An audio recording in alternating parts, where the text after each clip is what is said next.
Alright, how you guys doing today? Today we're going to talk about draining the coolant on a 3SGT MR2 and properly filling it back up and then bleeding the system. First off, there's 2mm nut right here underneath the pipe. Remove that and remove that to drain the coolant and go to the top. Put a hose right there and then drain this from the radiator out. So 2 of those back here, and then 1 on top.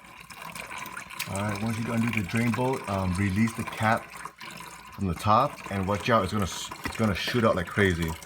So just prepare for it, okay? Alright, for the front, do something like this with a hose. So that way you don't get stuff spilled everywhere. Alright, next what I do is I get the Toyota, the red stuff, fully concentrated.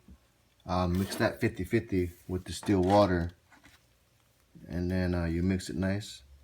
And then go ahead and get one of these funnels.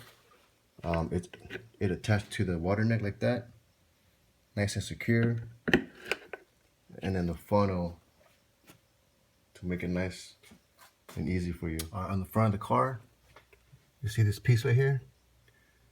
That's the bleeder for the heater core. And just undo that real quick so that was air coming out. And then it supplies with these hoses. Just connect to it. And then right here, undo this so air can escape out of it. And then later I'll show you how to properly bleed it. So these hoses, it come factory in the trunk. This hose for that one, and then this one is for the front. But for the front, I rig up something a lot better for me to use. Just like an elbow shaped vacuum hose attached to this other tube. So it just sits like that. And this one is connects to this one, to the bleeder valve. And just raise it up high so that when you pour, it doesn't leak into your trunk. So just undo it with the screwdriver. And then hit apply for that one. And I forgot to add to replace the O-ring for the, just replace it with one of these. I mean, Harbor Freight has them, or any hardware store.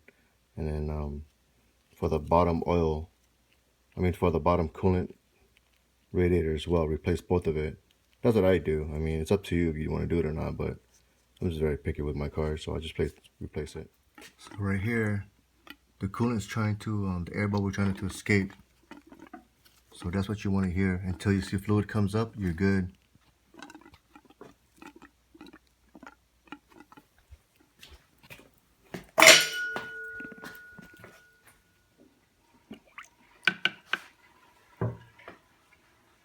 You hear that?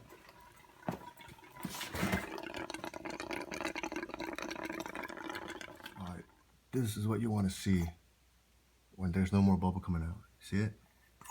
It's just solid line.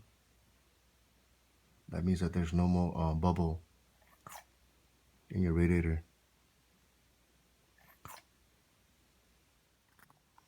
I went ahead and do it for the front as well. There's some coming out already.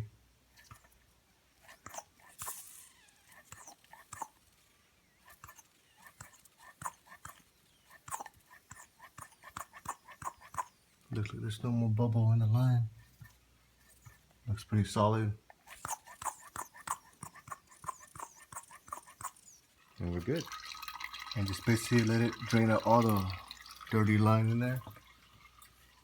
Once that gets clear, with red, then we have fresh new fluid in there.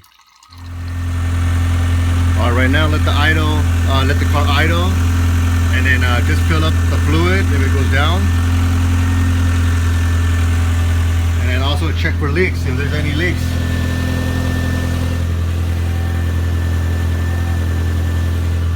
So far so good. And the engine, and then make sure you put the heater on full blast. Heater on full blast, okay? The heater. So that way it can circulate the heater core. Right now we're waiting for that needle to hit operating temperature. And the fan turn on about 2 or 3 times. So that way the thermostat will be open up. All right now it's the temperature is operating normal temperature. That hose right there where the thermostat goes, thermostat housing goes, is really hot, and there's no bubble coming out of the funnel. So that means that we did the coolant flush properly, and it will not overheat. I let it set for basically about 30 minutes, 40 minutes, and just basically make the engine up really hot.